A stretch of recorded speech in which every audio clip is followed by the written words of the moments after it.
자, 맞죠? 여러분들 우리가 지금 시대는 상실의 시대예요. 뉴스를 보면 다 거짓말이에요. 우리가 왜냐면 현장에 가서 보고 온 사람들이 뉴스가 얼마나 많은 거짓말을 하고 있는지 알죠? 그죠? 한번 서울에 한번 딱 갔다 와 보면은 이건 우리가 눈에서 본 거랑 뉴스는 정반대 얘기를 하고 있어요. 그러니까 분노할 수밖에 없고, 그러니까는 우리가 치를 떨 수밖에 없는 거예요. 그러니까 진실이 상실되었고 정의가 상실된 이런 시대에 우리 스스로도 뭔가를 포기하고 체념하기 딱 좋게끔 그런 여론과 분위기가 형성되고 있습니다. 그런데 정신 똑바로 차려야 돼요. 그렇지 않으면 정말로 우리가 꿈꾸던 자유자본주의와 정의와 법치가 또 우리가 사랑하는 대한민국이 날아갈 수가 있어요. 아셨죠? 공감 2차 찍어보세요. 네. 자, 그래서 오늘은 어저께 우리 VIP 회원분들에게 말씀드렸던 대로 한머니에 대해서 공부를 조금 할게요. 따라 쳐보세요. 한머니. 한머니라고 해서 예. 우리가 이 돈을 다루는 사람들도 그냥 우리는 개개인이 주식을 샀다 팔았다 개개인의 감정으로 움직이지만 조금 더 자본이 오래되고 체계한 곳은 조직적으로 움직일 것이고, 그 조직이 힘을 갖게 되면은 어떠한 거대한 팀과, 그죠? 팀과 어떠한 거대한 어떤 구성을 하게 되겠죠. 그것처럼 이 한머니는 특정 국가에, 여러분들 특정 국가에 들어갔다 나왔다 하는 돈이에요. 그죠? 이 한머니는 그러니까 국제 금융시장에서 이동하는 단기적인 거대 자금이에요. 막 단위가 500조, 1000조 원 이렇습니다. 그러니까 이 한머니는 사회적인 이슈나 또 환율 변동, 또 전쟁 같은 지역 분쟁, 이런 것들을 뒤에서 유발시키면서 이것들이 어떻게 해요? 사람들을 패닉으로 몰고 가고, 요것들이 은밀히 침투해서 그것들을 어떻게 해요?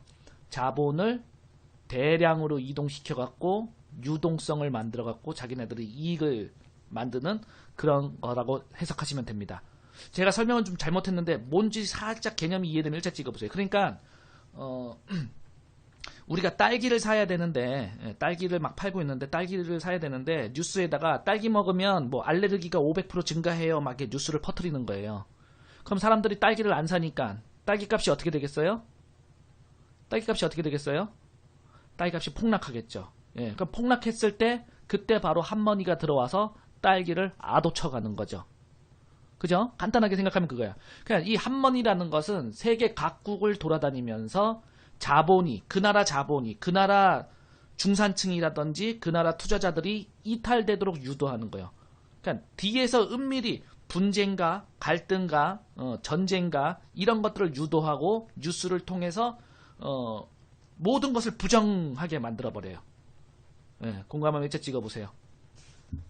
그래서 이 돈은 어떻게든 경제적 불안을 만들어내서, 그죠? 경제적 불안을 만들어내서 그 이후에 지들이 들어간 다음에 다시 정상화 시켜 놓죠. 그죠? 그러니까 자본이 이탈된 국가뿐만이 아니고, 그래서 이렇게 한머니가 들어갔다가 다른 나라로 옮겨가면 그 나라는 경제시장이 어떻게 되겠어요? 붕 뛰었다가 걔네들이 다른 나라로 옮겨가면 그 나라는 패닉 상태가 되겠죠. 우리가 그것을 경험한 적이 있나요, 없나요? 대한민국 현대사에서 이런 한머니를 경험한 적이 있나요, 없나요? 한번 생각해 보세요. 언제 있었어요? 언제 있었어요? 응? 그렇죠. 2008년도 리먼 사태 때 있었고, 또 IMF 때 있었고, 예. 그죠? 이렇게 알고서 생각해 보니까, 아, 그런 거구나 하고 답이 나오죠. 그러니까 한머니는 뭐라고 해석하면 되면은 분탕질 시키는 거야. 분탕질 시켜놓고 포기하게 된 이후에 들어오는 거대 자금이라고 보면 되죠. 맞죠? 그러니까 이 한머니를 주로 다루는 민족이 바로 록펠러 가문의 유대계 쪽입니다.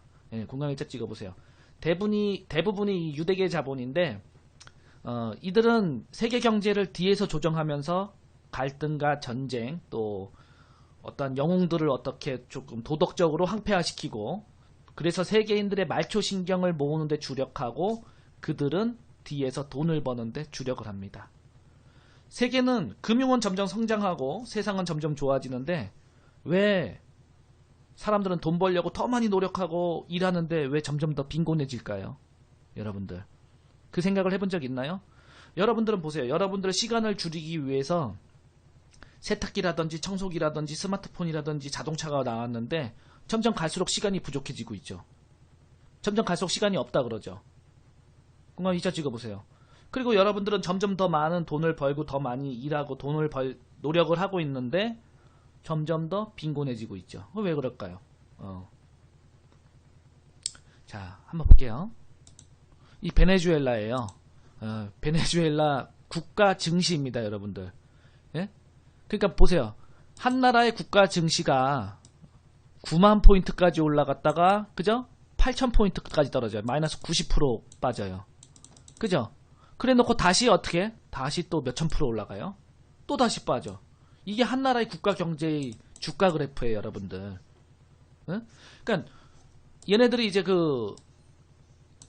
이때 그죠? 한머니가 들어왔을 때 국제 유가가 막 급등했을 때는 엄청난 호황을 만들어 놨다가 그 머니가 빠져나가니까 어때요?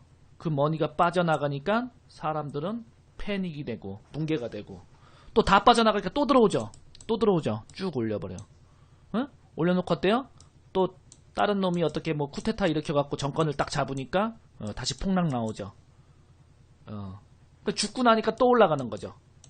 자, 이렇게 한머니가 여러분들 국제 금융시장을 요리조리 옮겨가면서 국가 간의 경기 호황과 불황을 만들어내고 그 나라의 정치까지 통제하고 컨트롤하려는 그런 우리가 사실은 눈에 보이지 않는 그런 손이 있습니다. 자, 공감일자 찍어보세요. 그래서 자, 여러분들이 보시면 일본 경제가 사실상 일본 경제가 어마어마하게 성장을 했죠. 일본 경제가 자, 일본이 여러분들 우리나라 전쟁이 끝나고 나서부터 1960년대부터 80년대까지 이렇게 성장했잖아요. 맞죠? 공감일자 찍어보세요. 일본 경제가 우리나라 전쟁 끝나고 나서 막 군수물자 팔고 막 이러면서 엄청나게 성장을 했죠. 그러니까 일본도 여러분들 사실상 뭐 자기네들이 잘한 것도 있겠지만은 이때 처음으로 한머니가 일본으로 유입됐습니다. 그래서 일본 경제가 엄청난 호황을 맞이했는데 이때 일본 경제가 호황을 맞이하고 난 이후로 전 세계가 뭐라 그랬냐면은 우리는 일본을 배워야 된다. 그래서 모든 기업과 인류 대학의 경영 전문가들이 일본의 기적을 연구하기 위해서 일본으로 몰려들었어요. 그죠? 그래 놓고 어떻게 됐어요? 한머니가 빠져나가니까 일본도 어떻게 됐어요? 일본도 이렇게 된 거예요. 그리고 잃어버린 20년이네, 잃어버린 30년이네, 이런 그런 단어가 만들어진 거죠. 그죠? 그러니까 1991년도에 여기 그림이 좋네. 이 대신증권에선 나오는데 우리 투자증권에서는 안 나와. 자, 그림 보이시면 일단 찍어보세요. 자, 일본 경제 보이시죠? 이게 여러분들 이 한머니 때문에 그런 거예요. 그러니까 큰 산을 이룬 이후에 제가 뭐라 그랬어요? 큰 산을 이룬 이후에는 뭐라 그랬어? 쳐다보지도 말라 그러죠. 그러니까 이게 국가 간의 큰 산을 만드는 것은 누구에 의해서다? 이 나라 경제가 좋아서 뭐가 좋아서가 아니라 한머니 때문에 그렇습니다. 맞죠? 예. 그러니까 어떤 주식도 그렇고 개별 종목도 그렇고 한 국가도 그렇고 큰 이게 파동이 만들어진 이후로는 어떻게 하라고? 몇 년 동안 쳐다보면 안 되는 거예요. 공간 일자 찍어보세요. 그죠? 근데 그동안 대한민국 투자자들은 어떻게 했어요? 화장품주 많이 올랐다고 화장품주에 들어가고, 그죠? 뭐 자동차주 많이 올라가면 자동차주 들어가고, 그러면 다 죽는다는 거예요. 이것을 잘 보셔야 되는 거예요. 알겠죠? 그래서 일본의 경영자들이 경제를 살린 거라고 사람들은 생각할 수 있지만 한편으로는 일본의 실제 경기의 호황은 바로 한머니 때문이었습니다. 1991년도 한머니가 떠나자 어때요? 이렇게 20년 동안 이렇게 된 거죠. 맞죠? 그러니까 아직까지도 이때의 그것을 완전히 회복하지 못하고 있습니다. 그럼 91년도에 일본을 떠난 이 돈은 어디로 갔을까요? 91년도에 떠난 이 돈은 어디로 갔을까요? 이렇게 일본에서 한번 재미를 본 돈은 동남아시아로 흘러 들어갔고 한국, 태국, 인도네시아, 타이완, 홍콩 이른바 아시아의 호랑이를 키워냅니다. 맞죠? 그러니까 여기서도 동일한 현상이 발생하는 거예요. 한국도 쫙 올랐다가 빠지고 인도네시아, 타이완, 홍콩 이 모든 국가들이 97년도에 전부 다 IMF를 겪게 되죠. 공감 이자 찍어보세요. 한머니가 빠져나가니까 IMF를 겪게 되는 거잖아요. 그죠? 예. 그렇습니다. 그래서 이런 나라들도 호황기를 누리다가 1997년부터 아시아 금융위기와 함께 국가부도 사태들이 막 발생하기 시작해요. 예, 한국도 IMF가 터졌고 그 이후로 또 한 번 들어오죠. 그 이후로 2005년부터 2007년까지 한머니가 유입되어 갖고 높은 각도를 만든 이후에 어때요? 부동산과 주식이 버블 붕괴되어 갖고 아직까지도 회복하지 못하고 있죠. 맞습니까? 맞아요, 틀려요. 한국도 보세요.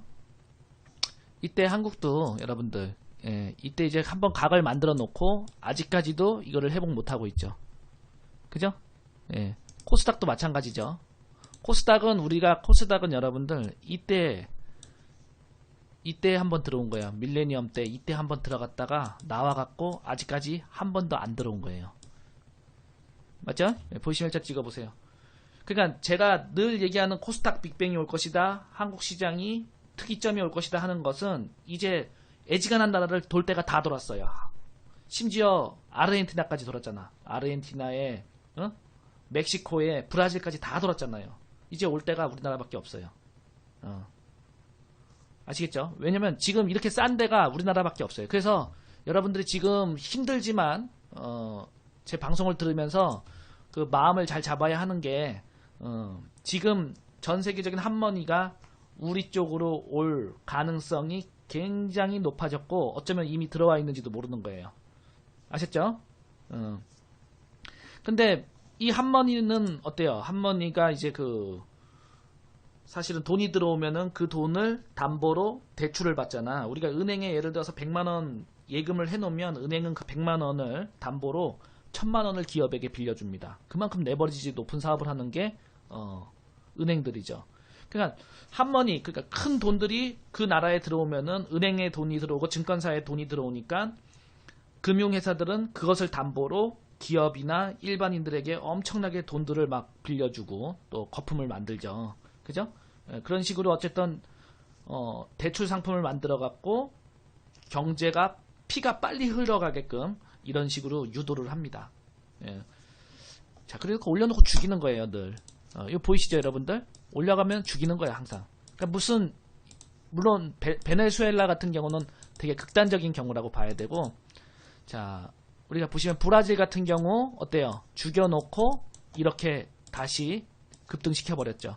그러니까 여기서 뭐가 들어왔냐면은 한머니가 유입된 거예요. 자, 공감하시면 2차 찍어보세요.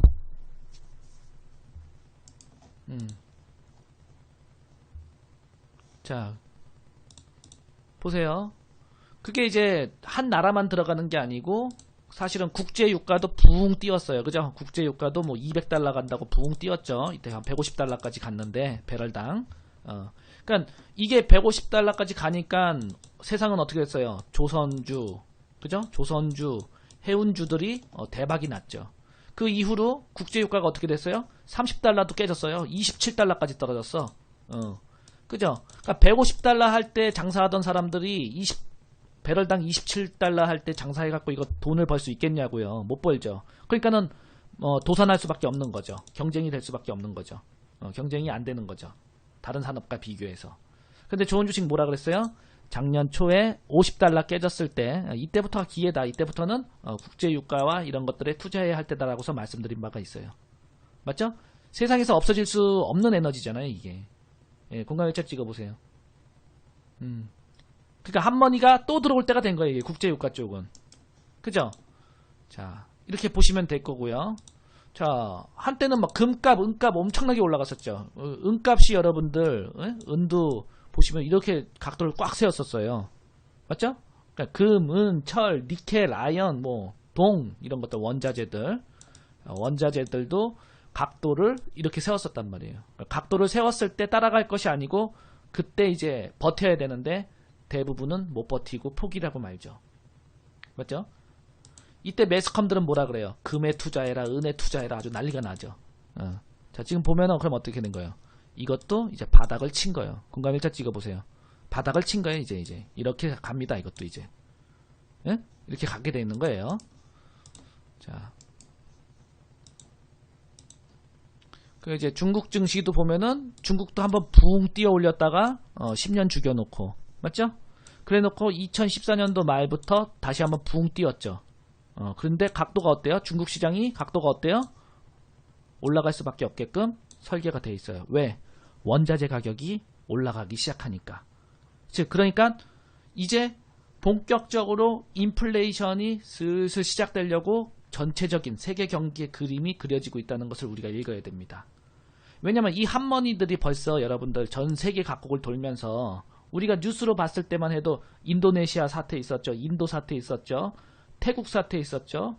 그리스 사태 있었죠. 포르투갈, 스페인, 또 어디야? 아르헨티나. 이 세계 전역이 여러분들 이 핫머니 때문에 아주 몸살을 앓았었단 말이에요. 맞습니까? 기억나시면 일자 찍어보세요. 응? 핫머니가 흘러들어간 곳, 아일랜드, 그리스, 이탈리아, 스페인, 태국, 인도네시아, 인도, 그러니까 유럽하고 동남아 국가들이 회복이 불가능할 정도로 금융 무능력 상태에 빠뜨렸다가, 그죠? 이렇게 자기네들 자생할 수 있는 힘을 다 이 자본가들한테 뺏겨버렸단 말이에요. 그러니까 우리가 이렇게 세력, 제가 주식은 여러분들 감정으로 할 것이 아니고 세력을 읽어야 된다, 세력과 같이 가야 된다, 이런 이유는 크게 보면은 이런 맥락에 있는 거죠. 아셨죠? 그러니까 제가 다음 시간에는 이 핫머니가 어떤 식으로 빈곤을 유발하는지, 또 종목들은 어떻게 핫머니들이 옮겨 다니는지에 대해서 다시 공부를 시켜드리도록 하겠습니다. 자, 어쨌든 국제 유가가 사실은 이제 슬슬 올라가려고 하죠. 왜냐하면 이때 보시면 여러분들 이때 뭐가 먼저 올랐냐면 필라델피아 반도체가 먼저 이렇게 올랐어요. 필라델피아 반도체가 올라간 이후로 뭔가 세상의 패러다임이 IT 정보화 되면서 그 다음에 이제 원자재 가격들이 이렇게 올라가고 국제 유가까지 이렇게 올라간 거죠. 자, 필라델피아 반도체도 이렇게 떨어졌다가 이제 이렇게 올라가기 시작합니다. 한번 볼까요?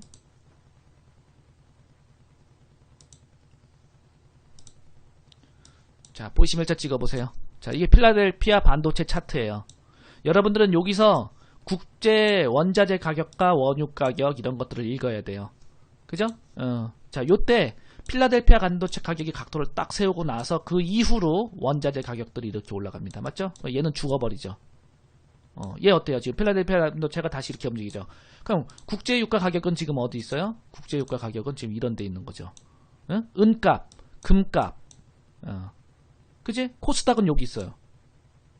공함일자 찍어보세요. 그러니까 우리가 어떤 위치에 서 있는가 늘 제가 생각하라 그랬잖아요. 맞죠? 그럼 지금 다우지수는 어디 있어요? 다우지수는 지금 여기 있어. 다우지수는 지금 여기 있어. 맞죠? 중국 증시는 한 이쯤에 있어요. 이쯤에. 그러니까 뭐 브라질, 아르헨티나 보세요. 아르헨티나 다 이런 데 있어. 자, 아르헨티나 어디 있어요? 아르헨티나는 지금 최고 꼭지에 있어요. 그럼 아르헨티나는 어떻게 된다는 거예요? 망할 수 있다는 거예요. 공간일자 찍어보세요. 아르헨티나는 어때요? 망할 수 있다는 거예요, 지금. 예.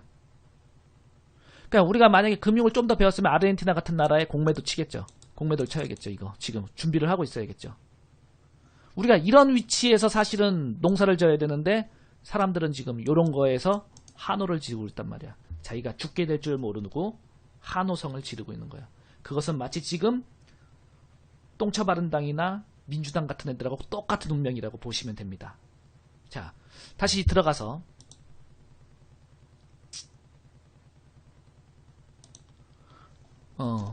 맞죠? 똑같죠? 아까 필라델피아 반도체 차트 봤고 똑같죠? 똑같다. 일자 찍어보세요. 똑같죠? 근데 이제 국제유가 위치가 여기 있고 은, 금 다 이 위치에 있어요. 이 위치에 있고 중국도 지금 이런 위치에 있는 거예요. 그죠? 중국도 여기 있다가 한번 올라갔다 죽었죠. 그럼 코스닥도 지금 마찬가지예요. 한번 올라갔다가 이렇게 죽여놨고 다시 올라가죠. 코스닥은 지금 여기 있는 거예요. 여기 코스닥은. 자, 이게 뭘 의미합니까? 제가 원자재 가격하고 중국을 왜 같이 보여주겠습니까, 여러분들? 중국하고 원자재 가격을 왜 보여주겠어요? 어쨌든지 간에 지금 원자재 가격들이 상승하기 시작했고 전 세계적인 인플레이션이 진행되려고 해요. 그럼 세계 경기가 이제 10년 동안 해빙기가 끝나고 이제 물이 녹기 시작하는데 인플레이션은 더 무섭습니다. 사실 디플레이션은 안 먹고 안 쓰면 살아남을 수가 있는데 인플레이션은 인간의 어떤 경쟁을 유발해요. 아씨 똑같이 했는데 저놈은 1000만원 벌고 난 100만원 벌었네. 사실은 배고픈 건 참아도 배 아픈 건 못 참는 게 인간이에요. 공감을 이자 찍어보세요. 응? 배 고픈 건 참을 수가 있어. 근데 배 아픈 건 못 참아요. 그죠? 근데 지난 10년 동안 어때요? 미국은 무제한 양적 완화로 어마어마한 돈을 풀어냈고 중국은 그래도 해마다 10%, 8%, 7%씩 경제 성장을 하면서 세계 경제에 어떠한 원자재라든지 또 전 세계 자산들을 거의 엄청나게 취득을 해놨습니다. 토지하고 뭐 강구하고 강산하고 이런 것들이 중국 애들이 엄청나게 사놨어요. 자, 그러면은 원자재 가격이 상승하기 시작했고 세계 경기가 풀리기 시작하고 인플레이션이 시작된다고 하는데 지금 상황적으로는 미국 주식은 무제한 양적 완화, 즉 거품으로 엄청나게 올라가 있고 반면에 아시아 국가들, 양적 완화를 하지 않은 아시아 국가들은 상대적으로 매우 저렴하죠. 맞죠? 공감 3차 찍어보세요. 크게 한번 읽어보란 말이에요. 그럼 앞으로 부흥은 어느 쪽이 되겠습니까? 앞으로 경기 부흥은 아시아 쪽에서 집중될 가능성이 높은데 아시아 중에서도 그동안 세계 전역에 그죠? 원자재라든지 각종 자산, 강구 모든 자원에 투자해뒀던 중국이 이제 곧 그 성과의 결실을 모두 취하게 되게 생겼으니 미국 입장에서는 어떻게 해야 되겠어요? 미국 입장에서는 중국을 흔들어서 미국의 힘을 빼놓지 않으면은 얼마 안가 지들이 죽게 된다는 것을 알고 있는 겁니다. 자, 이게 요까지 이제 그림 그려졌으면 이자 찍어보세요. 그러니까 모든 갈등과 전쟁 유발은 이 경제 때문에 생기는 거잖아요. 이 경제 때문에. 그래서 경제를 배워야 되고 금융을 배워야 되는 거예요, 여러분들. 돈 때문에 전쟁 나고 돈 때문에 싸우는 거지 뭘.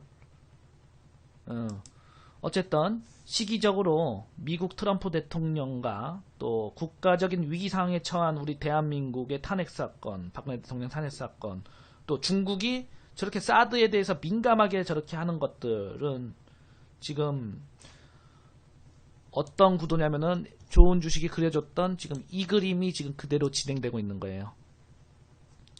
맞죠? 이게 지금 서로 견제를 해야 되는 거예요. 서로 견제를 이렇게 해야 되는 겁니다. 공간 일자 찍어보세요. 이게 북한이었죠. 북한이었고 여기가 촛불이었고 뭐였는데 그림이 좀 바뀌었네. 요렇게 지금 촛불하고 그죠? 태극기 북한하고 한국 이게 지금 서로 견제 구간에 지금 들어왔는데 이 힘의 균형추가 우리가 이제 박근혜 대통령이 딱 잘못돼 버리면은 이게 일순간에 이게 이렇게 돼 버립니다. 힘의 균형이 여러분들 일순간에 이게 이렇게 됩니다. 맞죠? 그래서 지금 어저께 어떻게 됐어? 긴급히 사드가 국내에 이렇게 발사될 2기가 들어왔죠. 언론상으로는 뭐 7월에 들어오니 8월에 들어오니 그랬지만 사실은 긴급적으로 들어왔죠. 그러니까 우리가 언론을 믿고 있었으니까 또 당한 거야 이게. 언론에서는 뭐 8월 들어온다 7월 들어온다 그랬는데 어저께 그냥 쑥 들어와 버렸죠. 그러니까 언론은 아예 그냥 안 보는 게 사실은 난 거예요. 그죠? 그래서 제가 무슨 말씀을 드리고 싶은 거냐면 이거를 지금 자 요런 상황을 좀 우리가 이해를 하려면 우리의 어떤 지금 처한 상황에 씨앗이 어떻게 된 건가 한번 배워볼 필요가 있어요. 지금 트럼프는 김정은 선제 공격단을 만들어갖고 김정은 참수부대를 창설했습니다. 또 우리나라도 지금 촛불들이 저렇게 득세를 하고 있는 가운데도 과감하게 사드 배치라든지 이런 것들을 신속하게 진행을 하고 있어요. 뭔가 미국하고 우리하고 조우가 맞아 떨어진다는 거죠. 그죠? 자, 지금 우리가 그러면은 누구를 공부해야 되냐면 왜 이런 구도가 그려졌냐. 미국은 사실 밑도 끝도 없이 왜 우리를 저렇게 지원할까요? 뜬금없이 지낸 나라도 아니고. 맞죠? 지금 보시면 지도가 중국, 한국, 일본 이렇게 돼 있는데 왜 밑도 끝도 없이 미국이란 나라가 여기 들어와 갖고 이것을 견제해주고 우리를 지켜주고 있을까요? 왜 그럴까요? 왜 그럴까요, 여러분들? 미국이 왜 우리를 이렇게 계속 보호해주고 여기에 모든 군사자산을 갖다 놓고 여기 요 평화를 유지하려고 할까요? 응? 그래요. 물론 자국 한머니도 맞아요. 사실은 세계경제 12국에서 그리고 얘네들이 기업으로 돈 버는 게 아니고 금융으로 돈 버는 나라이기 때문에 걔네들이 취할 수 있는 게 사실은 많이 있습니다. 그런데 우리가 한번 알아봐야 될 것은 뭐냐면 현재 대한민국은 미국 내 재학생, 미국 내 한국인 유학생이 외국 전체 유학생의 20%를 차지합니다. 공감 일자 찍어보세요. 그러니까 미국 내 재학 중인 유학생 중에 대한민국이 20%예요. 한국인 유학생이. 중국, 일본, 타이완 등을 제치고 세계 1위입니다. 그러니까 한국이 잘 돼야지 막 유학생 막 넣어갖고 미국 경제가 돌아가겠죠. 물론 그건 작은 부분이지만 그것도 일부분이고, 어쨌든 오바마 전 미국 대통령은 기회가 날 때마다 한국의 교육제도와 교육열에 대해서 칭찬하기 바빴죠. 사실 지나고 보니까 그것도 마케팅이었던 거야. 한국인들 들어와서 미국에서 공부해라. 한국은 교육열을 높여야 된다. 막 미국인을 자극한 것도 있지만 사실은 마케팅일 수도 있었던 거예요. 그럼 우리는 왜 이렇게 교육열이 높은 걸까요? 응? 우리는 왜 이렇게 교육열이 높은 걸까요? 오늘날 한국의 교육열은 뭐 지구촌의 1위일 정도로 엄청나게 뭐 다들 유명하죠. 문맹률이 사실은 거의 우리가 그죠? 예, 맞습니다. 지식 말고는 경쟁할 방법이 없고 시장도 작고 자원도 없고 인재밖에 없기 때문에 그렇죠. 우리나라는요 6월 25일 전쟁 6.25 전쟁 터지고 나서도 모든 학교들이 문을 닫고 부산으로 피난민들이 몰려들었던 시절에도 군용 텐트에서 임시교실을 만들어서 아이들을 강의했을 정도로 교육열이 뜨거운 나라였습니다. 맞죠? 공강일자 찍어보세요. 그 정도로 우리가 배움에 목말라 했고 배우는 걸 좋아하는 나라였어요. 선비의 나라야. 공부하는 걸 좋아해. 그래서 지금 이 시간에서도 지금 이 대낮에 여러분들 일해야 되는데 일 안 하고 방송 들어와서 지금 500명 가까이 방송 들어와서 지금 공부하고 있잖아요. 맞죠? 공강일자 찍어보세요. 근데 아무리 좋은 대학교를 가도 사실은 부자들의 언어인 금융을 가르쳐주지 않아요. 이런 걸 가르쳐주지 않아. 지금의 시대는 이제 단순 지식은 스마트폰만 검색하면 다 나오고 그렇기 때문에 단순 지식 공부는 이제 필요가 없는 시대가 되었잖아요. 근데 1950년대 당시에는 우리가 대한민국 한국 사람들이 존재의 목적이 뭐였냐면 어떻게 하면 굶어 죽지 않을까, 이게 이제 삶의 목적이었던 시절이 있었습니다. 맞습니까? 할아버지한테 늘 그런 얘기를 많이 들었어요. 야, 그때는 밥만 먹어도 행복했어. 그때는 하루 두 끼 먹으면 동네에서 뭐 자랑하고 다녔어. 막 이런 얘기들 좀 많이 들었었죠. 그러니까 그때 당시에 모든 생각, 공부하는 것도 취직하는 것도 오로지 밥을 먹기 위해서였고 또 가족의 밥을 끼니를 책임지기 위한 생존의 경쟁이었습니다. 우리가 전쟁으로 인해서 죽은 사람들을 땅에 묻고 또 질병으로 인해서 죽은 사람들 땅에 묻고 슬퍼하면서도 희망을 잃지 않으려고 새로운 세대에게 교육을 시켰고, 또 전쟁이 끝나고 나서 콘크리트와 그 대포라든지 미사일 파편으로 범벅이 된 길가에 들이 완전히 흉가처럼 서 있었을 거 아니에요. 막 폭격 맞고 막 다 깨지고 이래가지고 그 황량한 풍경을 딛고 우리는 어땠어요? 허리띠를 졸라맨 채 새로운 대한민국의 앞날을 책임질 아이들을 학교로 보냈죠. 그게 이제 우리의 그 1950년대 모습입니다. 근데 그때 전쟁이 끝난 후에 사실은 먹을 게 뭐가 있었겠어요? 먹을 게 아무것도 없었겠죠. 맞죠? 먹을 게 아무것도 없었는데 전쟁이 끝나고 몇 개월이 지나고서 미국의 원조 물자인 깡통 분유하고 옥수수죽 그리고 밀가루 포대가 이제 배포되기 시작했습니다. 맞죠? 요거 그림 보시면 아마 기억나시는 분들이 있을 거예요. 이거 미국하고 한국하고 손잡고 있는 밀가루 포대. 예. 요런 것들 아마 기억나시면 1차 찍어보세요. 이거 기억나면 여러분도 한 100살씩 먹은 건데 요런 그림 본 적 있으신 분 1차 찍어보세요. 사실은 저 초등학교 다닐 때만 해도 미국과 팀 스피리트 훈련한다 그래갖고 막 미군들 돌아다니면서 초콜릿 나눠주고 그랬거든요. 그러면 미군차 지나가면 초콜릿 받아먹고 뭐 막 그랬어요. 예. 자, 어쨌든 지금 뭐 50대 60대 분들은 뭐 이런 게 아마 조금 낯익은 풍경일 거예요. 그죠? 군용 전화선을 꼬아갖고 동네에 빨랫줄을 쓰기도 했고, 그죠? 또 그 줄을 꼬아갖고 막 아줌마들 막 빨래터 갖고 다니는 바구니 만들기도 했고, 예. 그랬는데, 어쨌든 모두가 가난했지만 희망을 잃지 않았어요. 근데 먹을 게 없었는데 이것을 누가 줬냐 이거예요, 여러분들. 이게 우리는 그래 공부하면 된다였지만 실질적으로 먹을 게 없었잖아요. 맞죠? 실질적으로 먹을 게 없어서 이걸 누가 줬냐 이거예요. 미국이 줬는데 왜 줬냐 이거야. 왜 줬을까요? 모두가 가난했지만 희망을 잃지 않은 시절. 그러면서 설탕 공장도 세워지고 비료 공장도 세워지고, 또 형편이 조금 나아지면서 병원도 생기기 시작했고, 또 야구 경기가 텔레비전에 방송되기도 시작했고, 그때 전국에 텔레비전이 300대밖에 없었다 그래요. 이때는 그 전쟁이 딱 끝나고 나서 북한으로부터 흘러온 수백만의 피난민들로 인해서 대한민국 남한 전역에 주택하고 식량난이 엄청나게 절박해서, 풀 뜯어먹고 나무 껍데기 벗겨 먹으면서 목숨을 연명했죠. 그죠? 근데 이때 당시 전쟁이 끝났을 때 대통령이 누구였어요? 이때 당시 대통령이 누구였어요? 이승만 대통령이었죠. 지금 우리 역사는, 우리 현대사는 이승만을 제대로 평가하지 않아요. 그냥 이승만 하야했다, 뭐 이승만을 막 욕하기만 하는데, 사실은 이승만 대통령이 미국과 농산물 무상원조 협정, 즉 PL480 협약을 맺습니다. PL480 협약을 맺으면서 정부는 식량 문제를 해결했고, 이 식량으로서 국민들이 먹고 생명을 연장할 수가 있었던 거예요. 아셨죠? 그래서 이 협정이 이제 그 PL480 협정이 맺어지면서 1956년도부터 쌀, 보리, 밀, 옥수수, 콩, 소맥, 또 소기름, 우지 이런 것들이 공급되었어요.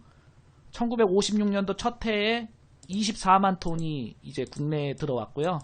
그 다음에 1964년도까지 총 416만 8천 톤이 국내에 도입이 되었습니다. 그러니까 산업 기반이 이제 전쟁 끝나고 나서 산업 기반이 복구되는 시절에 우리가 먹을 것이 없었는데 미국에서 이런 잉여 농산물들이 도입되면서 우리가 어떻게 됐어요? 이걸 먹고 나서 남은 것들을 가공해서 판매하는 면방회사, 제분회사, 제당회사 이런 것들이 만들어진 거야. 그죠? 그러니까 이런 것들 남은 게 뭐야? 제분회사는 대한제분이 된 거고, 제당회사는 CJ라든지 삼성전자가 된 것이고, 삼성이 된 것이고, 면방은 삼양이라든지 이런 것들이 된 것이죠. 맞습니까? 공감회차 찍어보세요. 그러니까 먹을 게 있으니까 기업이 만들어진 거죠. 대한민국이 그 산업국가인데, 그러니까 이승만 대통령의 PL480 저 협정으로 인해서 잉여 농산물들이 생겼고, 그 잉여 농산물들을 가공해서 판매하는 업종들이 만들어지기 시작한 거예요. 그러니까 면방, 제분, 제당, 300산업이 이때 당시에 1950년, 56년 이때 당시에 대한민국의 주력 사업으로 떠오르게 된 거죠. 예. 맞죠? 그러니까 만약에, 그러니까 이때부터 이제 그러니까 본격적인 기업의 시대가 태동하게 된 거라고 보면 돼요. 예, 300사업이. 만약에 그 미국에 잉여 농산물이 없었거나, 만약에 미국에서 이렇게 우리나라의 그 농산물들을 공급해주지 않았다면, 우리는 매년 곡물 수입을 위해서 연간 3천만 달러 정도의 막대한 외화를 지불하거나 아니면은 강력한 식량 통제로 허리띠를 졸라매면서 살아야겠죠. 그죠? 그래서 이 PL480이라는 것 때문에 잉여 농산물 도입으로 우리가 바깥으로 나가야 할 외화를 절약할 수 있었고, 그 절약된 외화를 바탕으로 경제 재건과 부흥산업에 투자할 여력을 갖게 된 것이죠.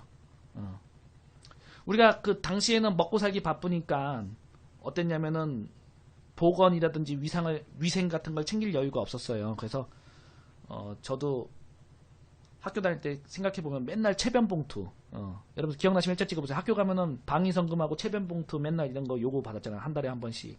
그죠? 그때 당시 이제 한국의학 100년사에 의하면은 1950년대부터 1960년대까지 전 국민의 80%가 해충을 보유하고 있었대요. 그러니까 평균 수명이 낮을 수밖에 없었던 거야. 우리가 영양가도 없는데 그나마 조금 먹는 영양가도 해충한테 다 뺏기니까 평균 수명이 짧을 수밖에 없었죠.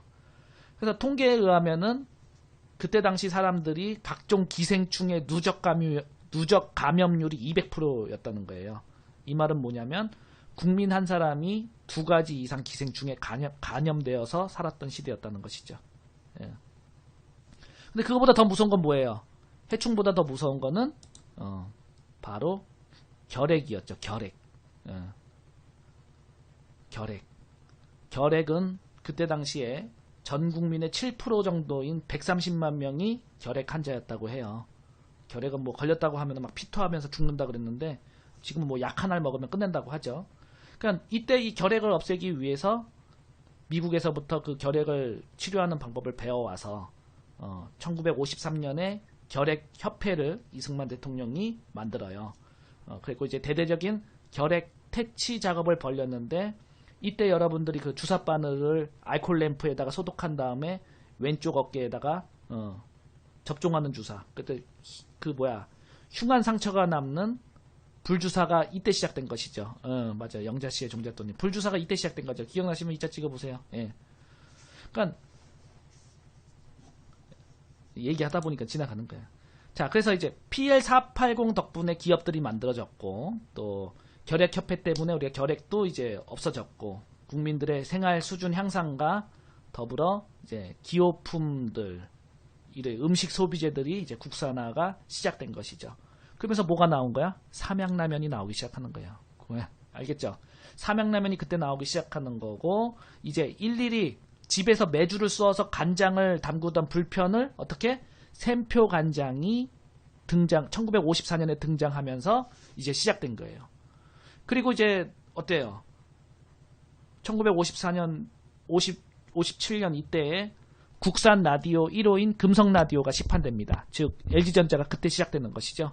그러니까 PL480이 없었으면 이런 것들이 흐름이 이어질 수가 없었던 거예요. 맞죠? 당시 산업 기반이 부족하고 뭐 하나 제대로 만들 수 없었던 형편이었는데 미국의 이런 도움으로 우리가 기업의 국가가 이제 전개되기 시작한 것이죠. 그래서 당시 이승만 대통령은 이제 우리가 물건들을 다 수입해 쓰지 말고 일상생활에 필요한 쉬운 것부터 우리가 만들어 써라.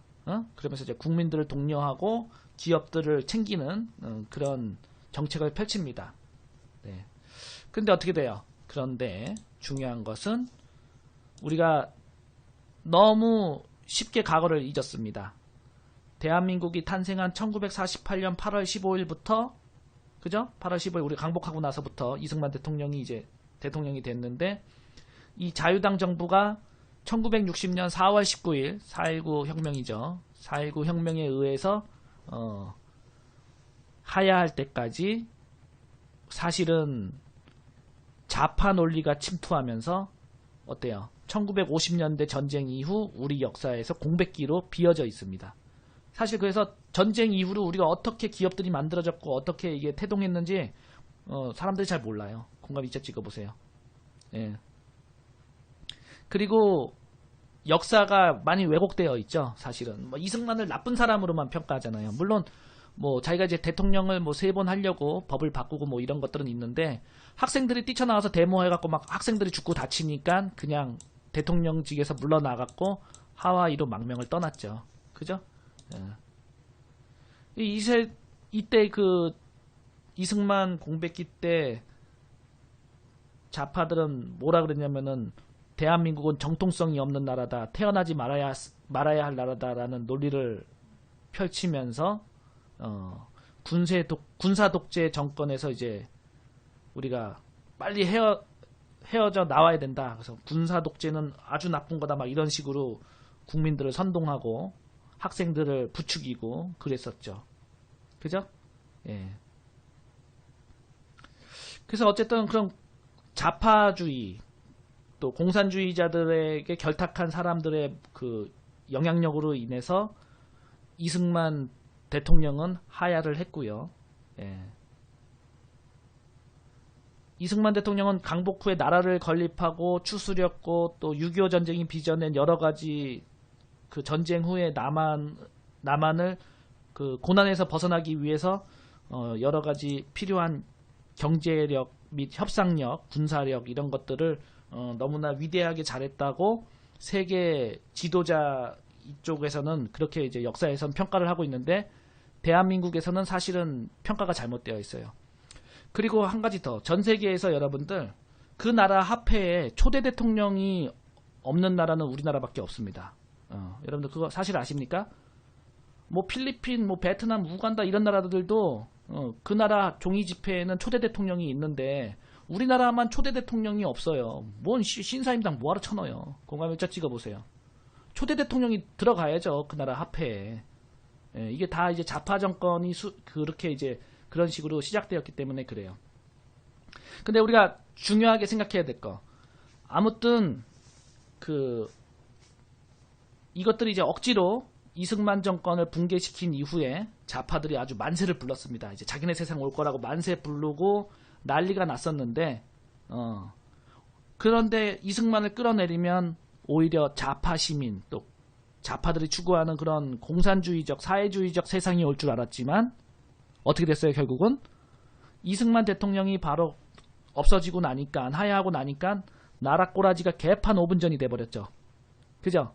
나라 꼬라지가 개판 5분 전이 되니까 그래서 그들이 그토록 싫어하던 박정희 정권이 들어설 수밖에 없는 계기를 사실은 지들이 스스로 만들어낸 것이죠.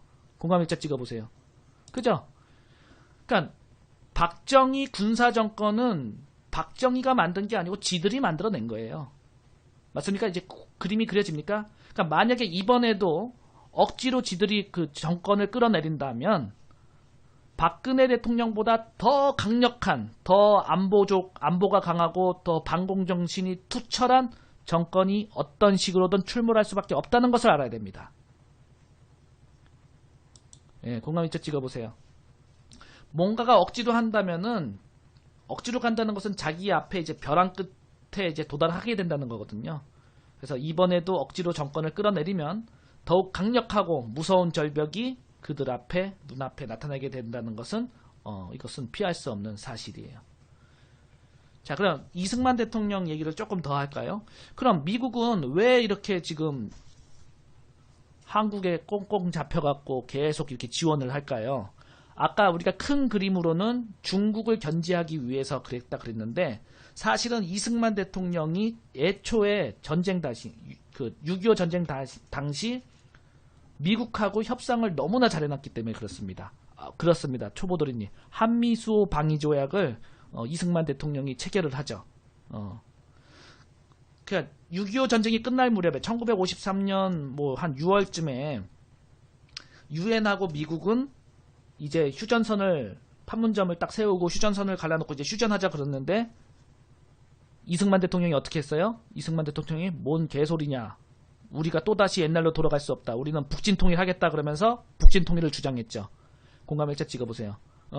이승만 대통령 북진통일로 하자 이렇게 밀어붙이니까 유엔하고 미국이 아연질색을 한 거예요. 소련하고 중국하고 이제 휴정하기로 협약 다 해놓고 계약 다 해놨는데 이승만이 뭔 개소리야. 이거 우리나라야. 북진통일 할 거야. 그러면서 어떻게 했어요? 그 6월 6일날 그 북한에서 한국으로 왔던 반공 청년들이 다 수감되어 있었는데 이 반공포로 27,000명을 유엔의 허락 없이 이승만 대통령이 석방시켜버립니다.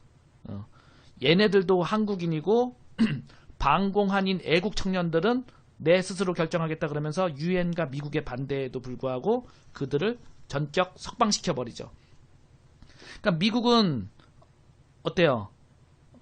그거를 그 포로들을 잡음으로써 휴전을 빨리 진행하려고 했는데 이승만 대통령이 그걸 풀러주면서 북진정책 하겠다고 하니까 미국이 깜짝 놀라갖고 미국은 이승만 대통령 제거 작전을 펼칩니다. 이승만 대통령 제거 작전을 펼쳤는데 그게 실패하고 마는 것이죠. 실패하고 이제 그것을 빌미로 이승만이 이제 미국을 불러갔고 그게 다 뽀록이 난 거야. 미국이 한국을 도와줬지만 이승만 대통령을 제거하려고 했던 그런 것까지 다 뽀록이 나갔고 이승만 대통령이 걔네들을 불러갖고 테이블에 앉혀놓고 상호 방위 조약을 체결하는데 그 조약 내용을 보면은 미국은 한국에 장기적인 경제 원조를 제공한다. 한국이 원할 때까지. 예, 공항일차 찍어보세요. 그 장기적인 것은 사실은 우리가 원하면 영구적일 수가 있는 거예요. 그러니까 지금 좌파들이 미국 몰러가라, 반미하자 이러는 것은 또라이예요. 지금 미국이 공짜로 우리한테 막 지원해주고 군사 지원해주는데 그걸 뭐하러 우리가 거부합니까? 그죠? 예. 그리고 미국은 즉각 대한민국에 경제 원조를 제공하며 1단계로 2억 달러를 제공해라. 그러니까 우리가 먹고 살 게 없는데 바로 그 계약서를 체결하자마자 2억 달러를 먼저 달라는 거예요. 예. 지금 생각하면 미국 입장에서 보면은 진짜 뭐 주고 뺨 맞는다고 지네들이 가서 다 도와줬는데 그때 그 꼼수 하나 걸린 걸로 아주 협정에서 아주 난리가 난 거죠. 그리고 미국은 당장 한국군의 20개 사단과 해공 군력을 증강시킨다. 또 양국은 휴전회담에 있어서 90일이 경과되어도 정치회담에 성과가 없을 경우 이 회담에 탈퇴하여 별도의 대책을 강구한다. 그러니까 이 말은 뭐냐면은 90일 안에 20개 사단하고 해공 군력을 증강시키지 않으면은 북진 통일하겠다는 거예요. 북진으로 다시 밀어붙이겠다는 거예요. 예. 그리고 한미 양국은 정치회담을 개최하기 이전에 그죠? 공동 목적에 관하여 양국의 고위 회담을 개최하고 또 이승만 한국의 그 대통령의 승인을 득하고 진행한다 이렇게 했어요. 그러니까 모든 조항이 한국에 유리한 조항으로 한미 상호 방위 조약을 끌어낸 것이죠. 그죠? 네. 그랬던 이승만 대통령이에요. 자, 그러면은 아까 제가 뭐라 그랬어요? 우리가 북진을 주장하니까 우리가 북진을 강력하게 주장하니까 미국이 어때요? 미국이 우리의 시다바리가 되었죠. 공항 1차 찍어보세요. 이승만 대통령이 어쨌든 약점을 잡고 북진론을 강조하니까 오히려 지들이 다 해주잖아요. 그럼 지금 우리가 사드 배치뿐만이 아니고 우리가 주장해야 될 것은 여러분들 우리가 주장해야 될 것은 뭐예요? 북진 통일이에요. 그러면 미국도 어쩔 수 없고 중국도 어쩔 수 없는 거예요. 야, 쟤네들이 북진 통일하려고 똘똘 뭉친다 그러면은 미국이 지금 중국이 어떻게 하겠어요? 뭐 사드 반대 어쩌고 저쩌고 그런 말을 할 수 있겠습니까? 천만의 말씀이죠. 이해됐습니까? 여러분들? 이해됐어요? 그러니까 국민들이 이제 이번 사태가 잘 해결되면은 그것으로 끝날 게 아니고 우리도 북진 통일 밀어붙여야 된다는 여론이 강하게 성립이 돼야 되는 거예요. 그러니까 지금 미국 애들은 지네들이 먼저 북진 통일하겠다고 선제 타격하겠다고 하는 것은 저것은 여론전일 수 있다는 겁니다. 우리 자발적으로 하겠다고 우리 스스로 엄포와 배짱을 가져야 되는 거예요. 맞죠? 자, 어쨌든 그런 걸로 통해서 우리는 먼저 그것을 해야 되는데 자, 북진 대북정책 3월 중에 나온다고 제가 이제 강의를 해드렸고 또 이렇게 이제 선제 타격 검토한다 이거 예전에 다 강의했던 내용이죠. 그죠? 선제 타격이 다 강의했던 내용이고 자, 근데 이제 어저께 보시면은 속전속결로 사드가 배치되어서 발사대 2기가 국내에 들어왔습니다. 맞죠? 지금 대한민국과 미국은 한반도에 사드 체계를 배치한다는 한미동맹을 이행하기 위해서 이것들이 이제 오는 거죠. 맞죠?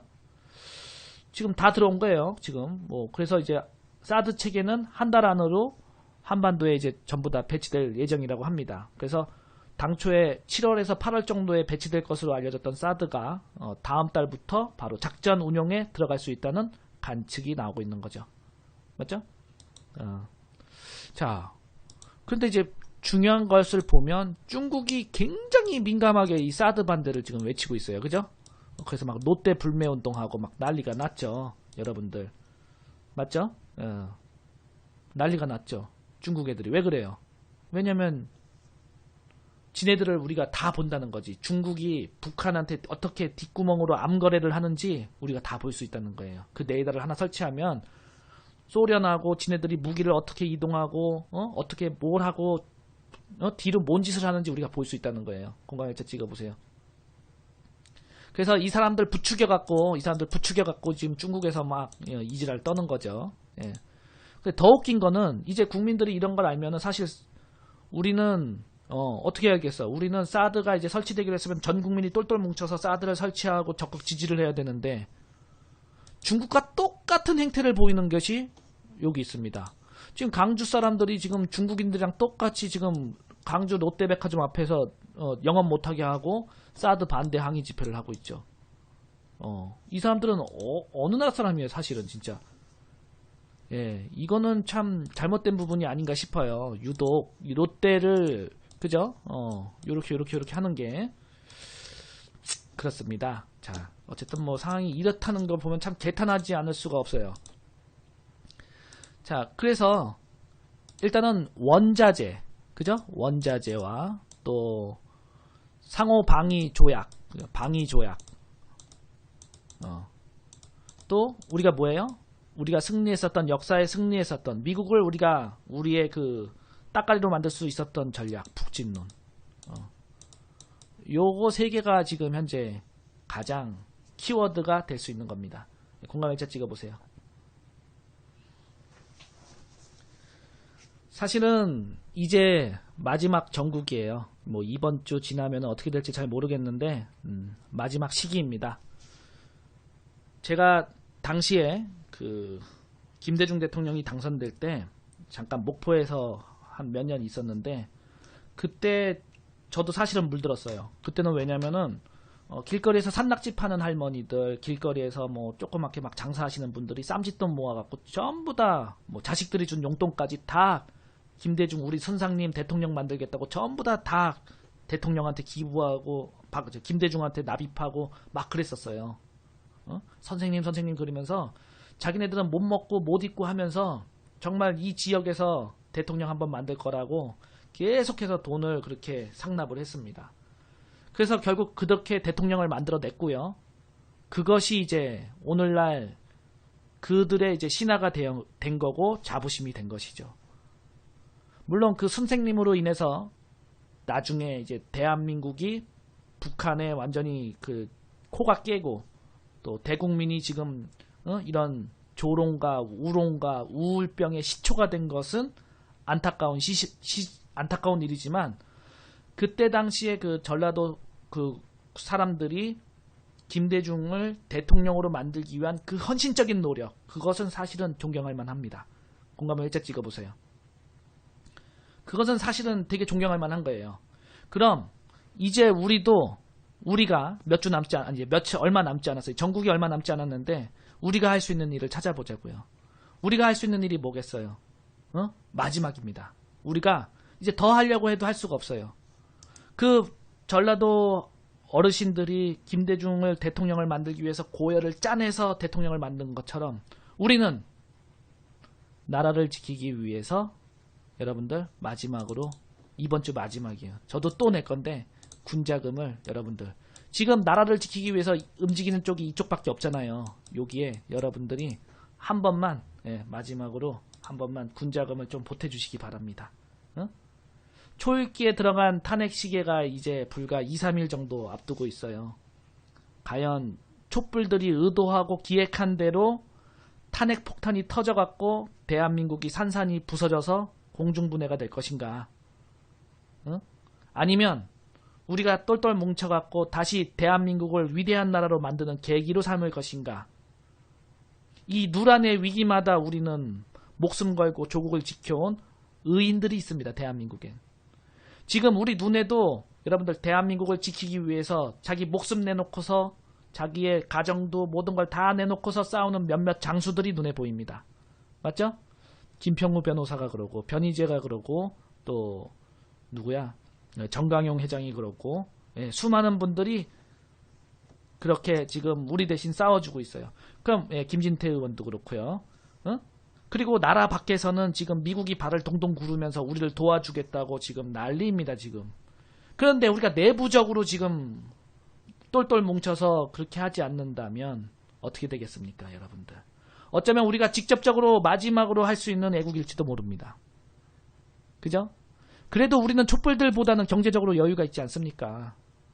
술 한 번 덜 먹고 골프 한 번 덜 치고 외식 한 번 덜 하고 한 번 덜 할 돈으로 한 번만 애국을 합시다, 여러분들. 공감을 일자 찍어보세요. 예. 그럼 오늘 방송은 딱 요까지만 할게요, 여러분들. 뭔 소린지 알겠죠? 이제 마지막이에요. 하고 싶어도 못해요. 영상 하단의 좋아요와 구독하기 버튼을 눌러주시면 더욱더 질 좋은 컨텐츠로 보답하겠습니다.